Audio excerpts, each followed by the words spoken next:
నేను తప్పు చేశాను, నేను అనుభవిస్తా.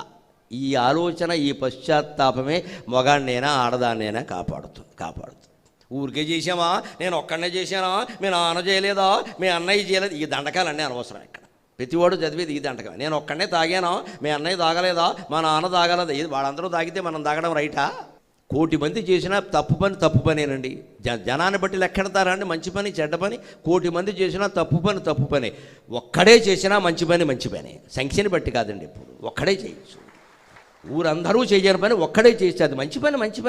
మంచి పని చెడ్డ పని లెక్క కట్టడానికి జనబలం ఎప్పుడు లెక్క కాదండి. అలా ఏ పురాణాల్లో చెప్పలేదు. ఊరందరూ చేయడం లేదా, ఊరందరూ చేస్తే మంచి పని అయిపోతుందా? ఇవాళ చాలామంది మాట్లాడేది ఊరందరూ ఆడలేదా, ఊరందరూ చేయలేదా, ఊరందరూ ఎంతమంది చేయగా, అదేమిటది? అదే మాట. మంచి చెడ్డ నీ అంతరాత్మ చెప్పట్లా.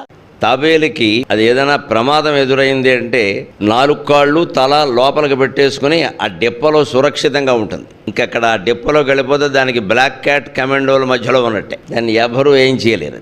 తాబేలు ఎలాగైతే ఏదైనా ప్రమాదం వచ్చినా, అలికిడి విన్నా సరే తనకి ఏం జరుగుతుందో అన్న భయంతో 4 కాళ్ళని తలకాయని లోపలికి లాగేసుకుంటుందో, అలాగే మనస్సు ఇంద్రియాల ద్వారా విషయాలని సేవిద్దాం, ఈ శబ్దాలు మాటిమాటికి విందాం, ఈ స్పర్శ మళ్ళీ పొందుదాం, ఈ రూపం అక్రమమైనా సరే అది నాకు చెందవలసిందే, ఈ రుచి నాకు అరగనదైనా సరే అనారోగ్యమైనా సరే నేను ఇదే తింటా, ఈ గంధం నాకు ఇబ్బంది అయినా సరే నాకు ఈ గంధమే కావాలి, ఎంత ఖరీదైనా సరే అని శబ్ద స్పర్శ రూపరస గంధాల పట్ల ఇంద్రియాల ద్వారా మనస్సు వ్యామోహానికి లోనవుతున్నప్పుడు ఆ ఇంద్రియాలని మనస్సుని వెనక్కి లాగేసుకోవాలయా, అదే కమఠంపు నివృత్తి అన్నాడు. ఇది ఒక్కటి చేయగలిగితే ఈవేళ లోకం ఇంత చెడిపోయింది అని భావించుకోవలసిన అవసరం లేదు.